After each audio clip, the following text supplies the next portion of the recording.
Toyota Fortuner 2019.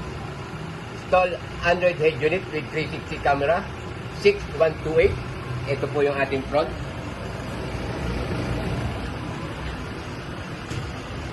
Side camera.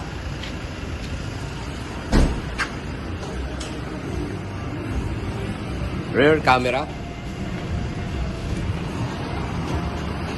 And another side camera.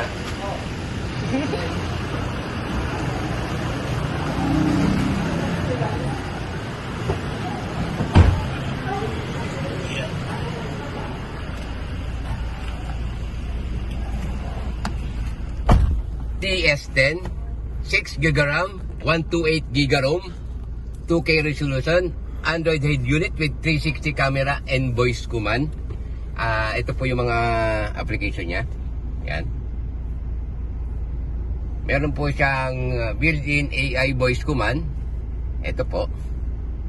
So, pag gagamitin po natin, on lang. Ito po yung ibang voice command. Sample lang po natin. Open the radio. Next track. Volume down. Screen off. Screen on. So, yan po yung ibang command. Pag hindi naman po natin gamitin, off lang. Medyo yan.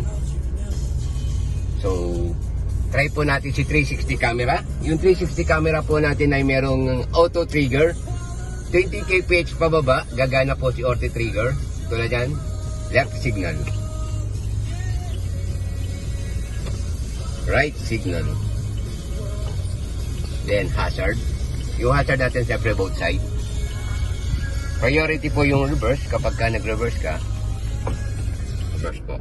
Yan. So, pwede rin naman po siyang i-view yung 360 natin kahit na anong bilis po ng takbo natin. Sa steering wheel po nung sasakyan, dinedicate po natin si mode for 360. Pag pinindot mo, yan, lalabas po si 360 front kagad. Okay? So, try naman natin si online voice command. Dahil Android siya, nilagyan po natin siya ng Google Assist. Press mo lang sa steering wheel yung voice. I want to go SM San Lazaro. So, siya po yung magko-compute through Google Maps. Kasi Google Assist po nga siya. Pwede mo rin siyang gamitin through applications, Spotify, or sa Netflix, or YouTube. Tulad po nito. Play Gigi Dilana on YouTube. So, siya po yung hahanap ng singer through YouTube. Okay, working.